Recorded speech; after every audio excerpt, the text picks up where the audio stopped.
This may sound like something super simple, but I've seen so many surfers pop up on a wave all wrong and completely blow the wave before they're even on their feet. I'm Brad Jacobson, and I run around chasing waves, the people who ride them, and tell stories about these adventures. I've filmed surfers of all levels, from top pros to absolute beginners, for over 15 years and can't even imagine how many waves I've seen surf. Through watching this repetition of surfers riding waves, I've gathered an extensive knowledge of what the top surfers are doing right, from the way they paddle, their foot placement, their distribution of weight, etc. There's a sure telltale sign that photographers and filmers like myself use to find the best surfers in the lineup when a set wave is approaching a crowded spot. The two P's, paddling and pop-up. I believe the take-off and pop-up are the most important factors to getting the most out of any wave, especially the faster waves. The first thing you need to have is wave knowledge. You need to know when the wave is actually going to break and where the peak of the wave is. I'm not going to cover surf etiquette in this episode. I'll make another episode just for etiquette. Why is wave knowledge so important? If you don't time the wave out correctly, you'll be doomed before even starting. Too far out and you'll miss the wave.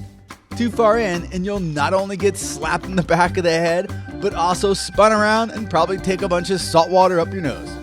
Time the wave out late and you could also find yourself doing what's called the late drop-in.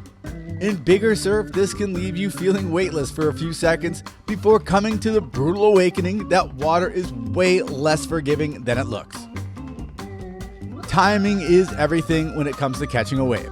I recommend staying on the beach a while before paddling out to take some mental notes about where the waves are breaking. The more advanced surfers do it every time, so should you. Moving on, let's say you time the wave correctly. What's next?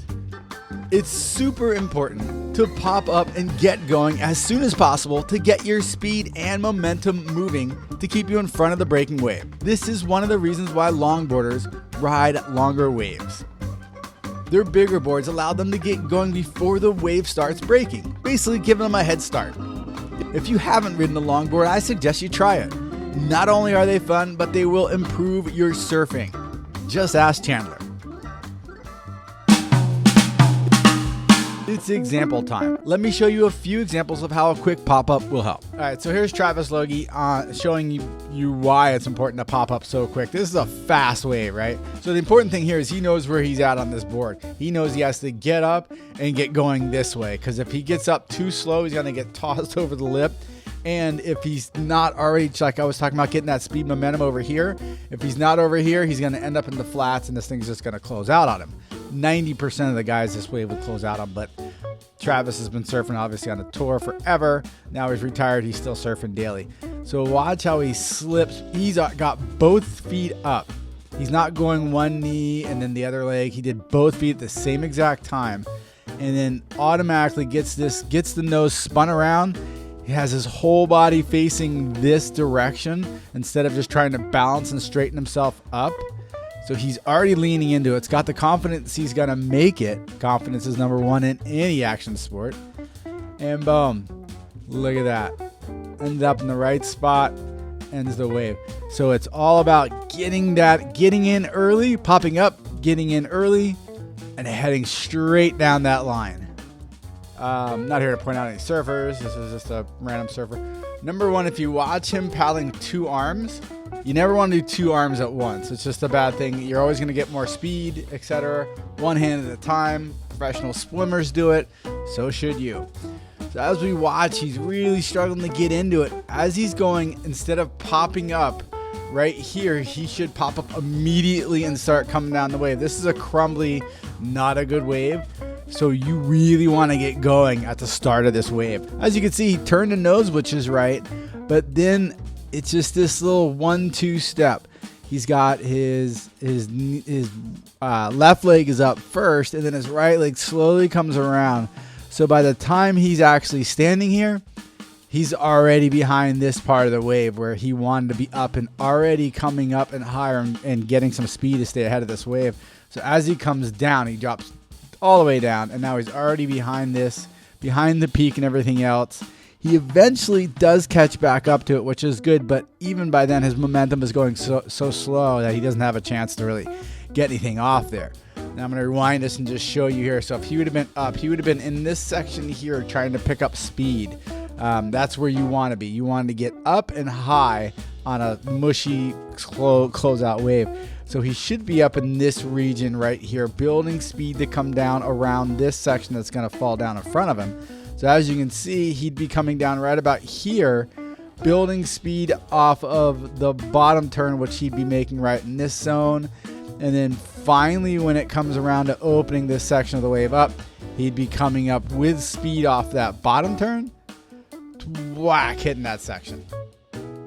So this one's actually a really good example because we're going to end up seeing Kei Kobayashi, pro surfer, great surfer, and another random surfer that we're going to keep random. So you can see here's the first guy, right? See how he's kind of slowly getting up? And as he's getting up, his board is facing straight. The prior video with Travis was getting that board down the line, remember, and staying high. You want to stay up in this zone and get it going high on these faster kind of beach break waves. So as we see here, he kind of straightens it out. He's looking in the right direction, but he's not getting that board turn. He needs more weight on that back foot. We can go more into this detail. I'm just trying to show you why it's so important to pop up quick and get down the face of the line and get that speed going. He's really got to be spinning this board around in this direction and heading out. The reason why this is a great example, you can see there's a face to this wave. If he was up here, he would be able to make this wave.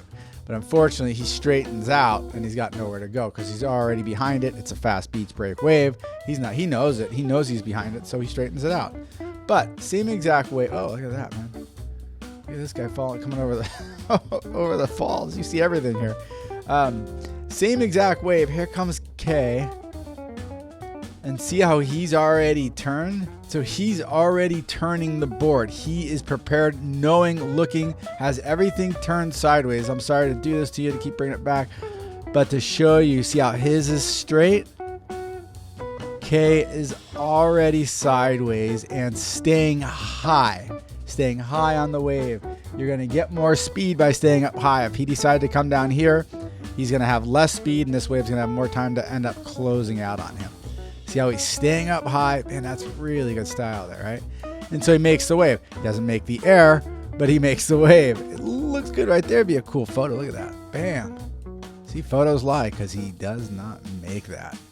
But the idea here is that he gave himself a chance to land this air.